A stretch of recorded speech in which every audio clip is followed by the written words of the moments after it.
The body which oversees the conduct of elections globally made these recommendations on Wednesday at a press briefing held at Pegasus Hotel, Georgetown.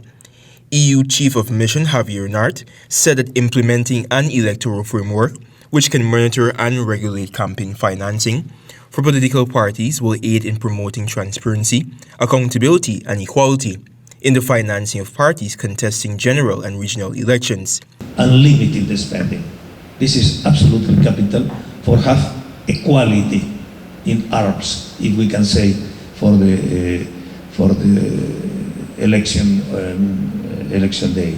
Following the March 2020 general and regional elections, the EU mission formulated a report on how Ghana's electoral process can be improved. There are 26 recommendations outlined in the report. Only 2 of the 8 priority recommendations have been fully implemented by the government, the EU mission reported. So far, priority recommendations such as the published statement of polls and timeliness in which results are released on the Guyana Election Commission's website have been actioned by policymakers. This was according to EU mission's electoral analyst Alexander Matosh.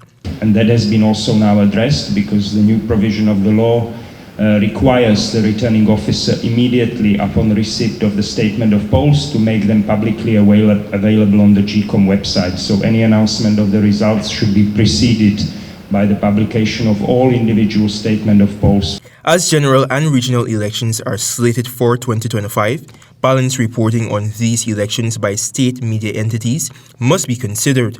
EU mission legal analyst Anne Malborough made these charges. The media, we have 4 recommendations in the area of media and 1 in the area of social media.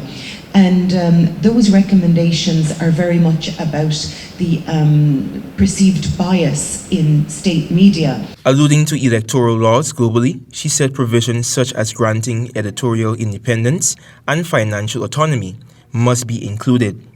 Based on national consultations, politicians must amicably agree to whether the use of biometric voting is practicable, EU electoral analyst Alexander Matosh said. It's an extension of once you have the voter register agreement on how to proceed, then you can agree on the biometric voter registration. But first you have to find a consensus on how to move forward with the current voter register.